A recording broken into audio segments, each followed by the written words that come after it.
Ассалаумағалейкум, құрметті көрермендер.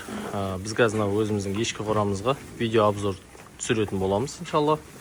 Қора, жаңа қораның барлық нелерін, қыр-сырларын барлығын көрсететін боламыз. Летний және де зимний қораларды, жаздық және қыстық қораларды. Соған алдын ала осына каналға тіркеліп, подписаться батырмасын басып, жақсы пікірлерді жазып, қолдап кетсеңіздер, сіздер барынша қолдаған сайын басқа да адамдардың көруіне септіктеріңізді тигізесіздер.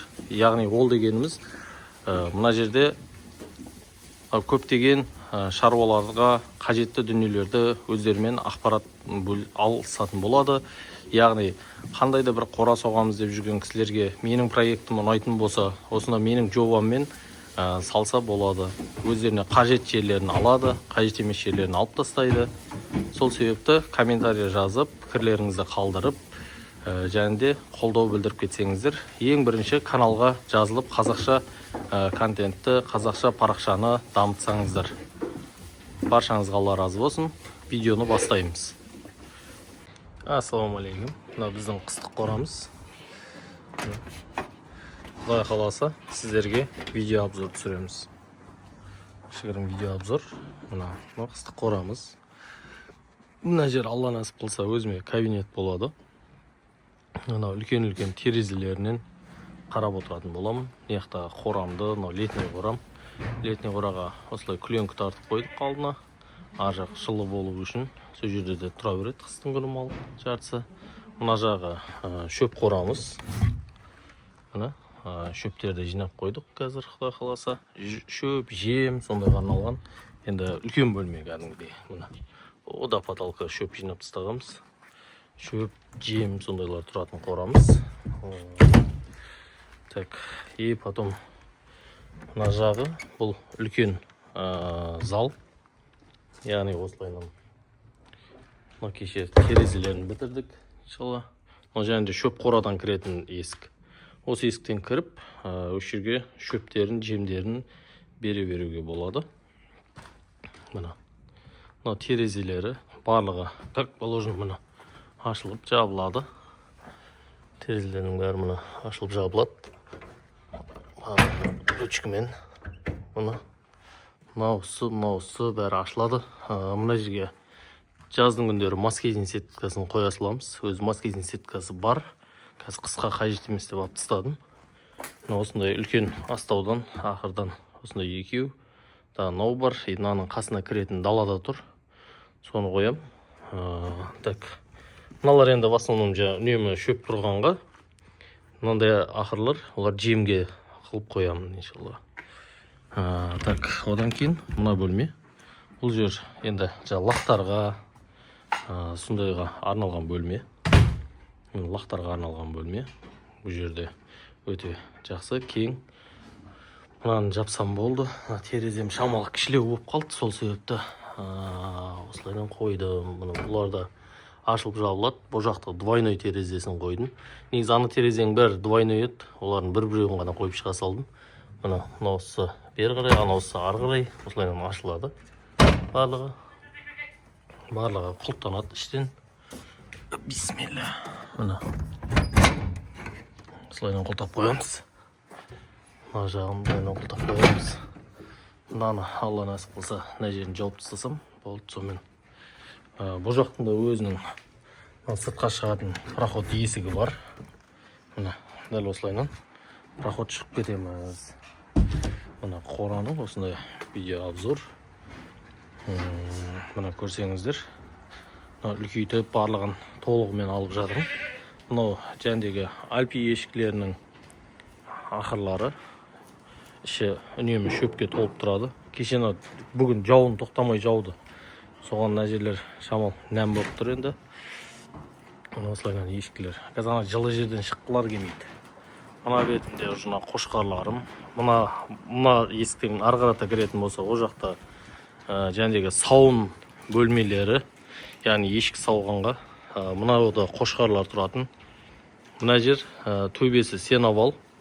Шөп жинайтын, яғни астына осылай күленкі қағып қойдым. Мынаның бәріне ақыр істедім. Чтобы мынау малға әйтеуір жылы болып тұрады. Кәдімгідей білінеді жылулығы. Мына жақта, адмирал, бұл жақта уже занем порода ешкілерім. Бұлардың да өздерінің ақырлары бар.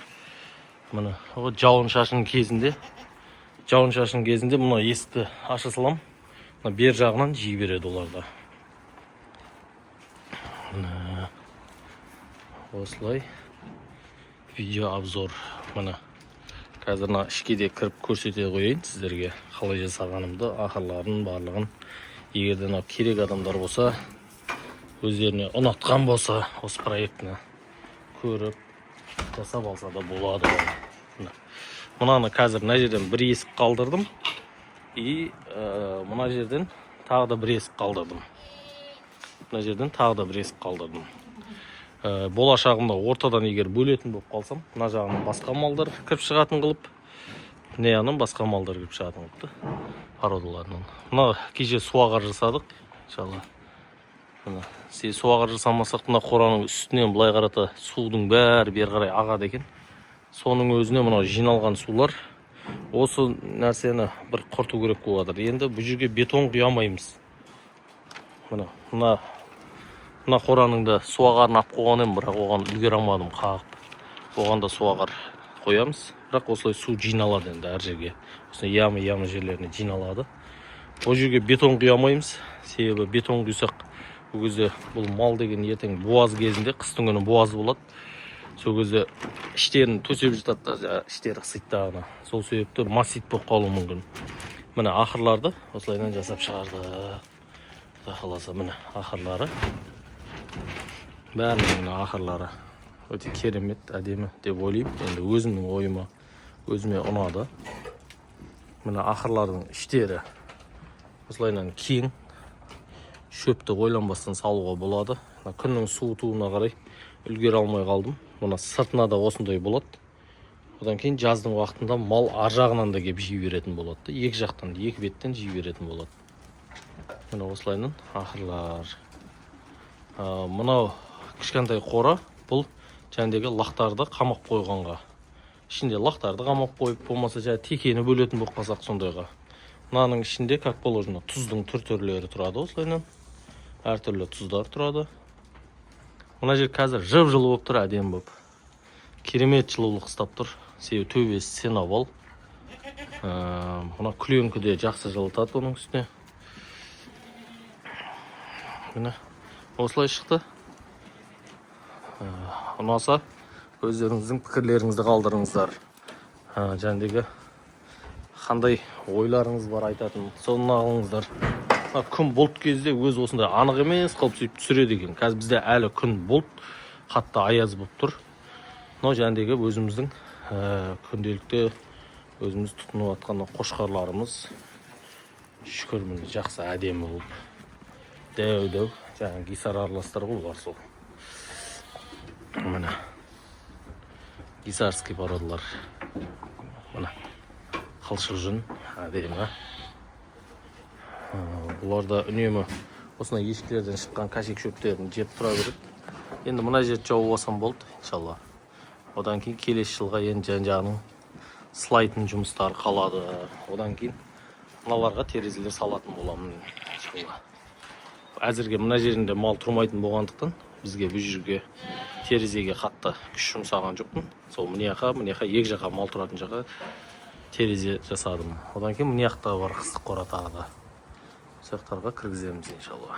Әр породаны өзінің породасымен, текесімен, лағымен дегендей